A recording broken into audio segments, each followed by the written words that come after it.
Good morning. I'm Tamara Felton-Howard. I'm the owner of Felton-Howard Law. I've been practicing for about 24 years.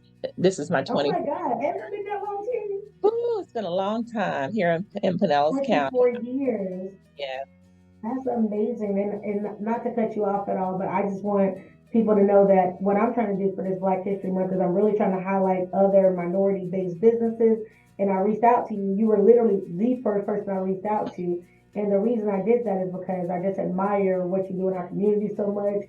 I admire how much you represent for those of us who never even been a part of this legal profession. I know you gave me my start. And so literally when I think of someone who's on top of their game, someone who just got the highest integrity, someone who's on point, you're literally like the first person that comes to mind for me. Oh, thank you.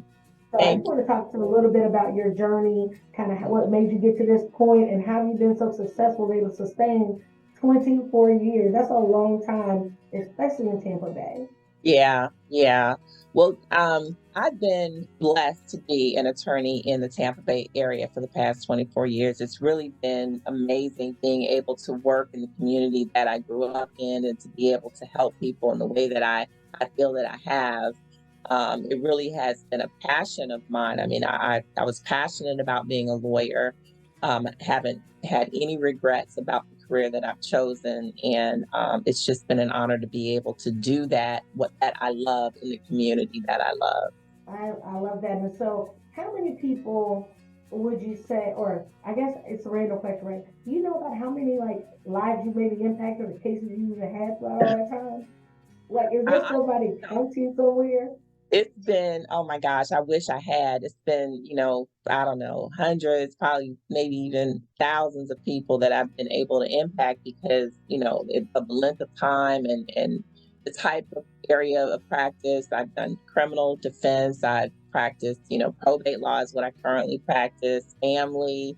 It's been, a varied practice, but I know that I've been able to make an impact on people, and that as a lawyer, it's so rewarding because we as lawyers, we meet people very often in some of the most difficult times of their lives, and we have the opportunity to really make it easier for them and to help them in such significant ways. And so that's really a privilege of being a lawyer.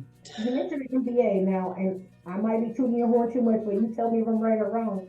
Were you the first Black person ever to get an MBA at Stetson College of Law? I was, yes. So the program, I was in the very first class of the JD MBA program at Stetson, and I was the only African American and the first one to graduate at that time. So I have that So look distinction. at you trailblazing. I love it. I love that though, Yeah. because literally I don't think we hear that enough.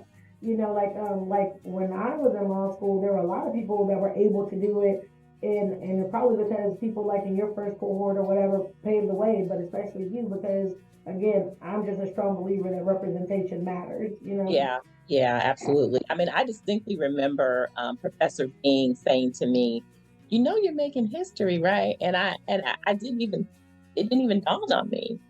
I think it was on graduation day, and I'm like, "Wow, like this, I am the first." So it's not often that you get to be the first. So, what advice could you give to, and especially Black History Month, I'm trying to encourage everyone to give you a call if I can, just because it's that important. But what is the most important thing regarding estate planning that we need to know? Gosh, one thing that we as a community, an African American community, we really do suffer sometimes from not making sure that our estate planning is done, and so many things happen in terms of real estate is very often a source of generational wealth. Because if you pass away and you leave a home to your heirs, and then they especially with the real estate market now, I've seen so many people just really, benefit greatly financially from, obtaining real estate from, someone that has passed away. And so sometimes if you don't have a will, then the property may not go to the person that you intend for it to go to because of, intestate laws here in the state of Florida, or, you may have it where obviously it gets to be complicated, but sometimes if someone passes away without a will, you have many people, many heirs that end up on a property. You may have, 16, 17 people. Each of those people are entitled to own a share of the real estate, and they may have judgments against them. So it gets really complicated really fast if you don't do proper estate planning. We also end up, we may have a house and it's just considered a family house. And so someone just lives in it without going through the steps of clearing title. And then because you don't have title to the property, you're not able to sell it, you're not able to really rent it, or if you rent it, you can't enforce the lease, or you may rack up code violations on the property because no one's really taken ownership of it, and you may lose it because of taxes. So all those things happen, and it's really a burden on our community when we don't do those things, and we end up, if a property goes to the city, it's not really benefiting the heirs, like the way that it should. So those are just things that we have got to, be more diligent about in terms of making sure you have a will, making sure you go through the probate process to transfer title. That's awesome. Now, what exactly does it take to get a will? And I'm not trying to get too technical. I know people need to come in, everything's individual, but what kind of things will people need to have in order to even come talk to you about a will? Well, very often I don't need real specifics. I mean, we talk about, what you own and what you have and what your assets are, but I don't need, like account numbers. I don't need, how much you have in your account, stuff like that. Just what you have and who you want it to go to. So we normally have general categories like, okay, my bank accounts go here, my real estate goes to these people.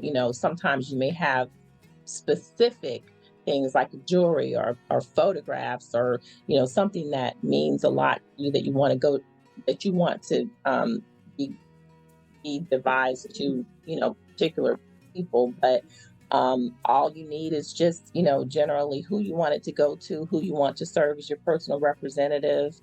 And it's really pretty simple. I don't really, I charge like an hourly rate for a will because I want to make it accessible. I want people to not be intimidated and to make sure that they get one done. So it's pretty simple. So what else is going on, or what other things do you think that like young African Americans should be doing to kind of just make sure they're okay? Well, there's so much going on.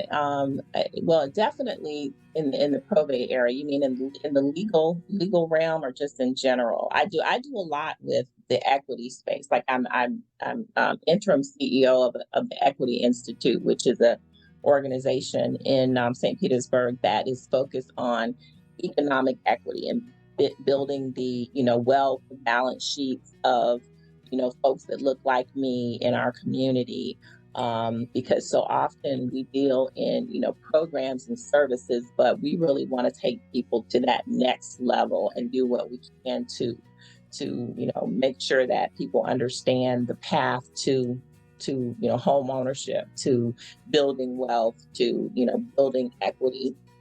So I've had the opportunity to work in that space, which is really, really rewarding. That's awesome. So how is it, I guess, and in my opinion, I think you're very humble about just the things you accomplished, the things you've done, the way you help all the time. But like, what advice do you have about or what do you think has kept you so grounded or humble in all of this? Like 24 years owning a law firm, creating safe spaces for other people, impacting lives. That's not a small feat.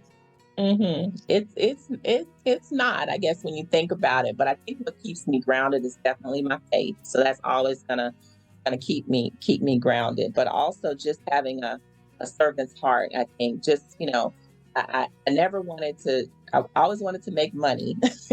don't get it wrong. and I do my best to do that. But every opportunity that I can, I do try to help. And I've learned over the past 24 years what areas I can really help. You don't want to burn yourself out. You don't want people to take advantage of you. So I've really learned how to navigate those spaces.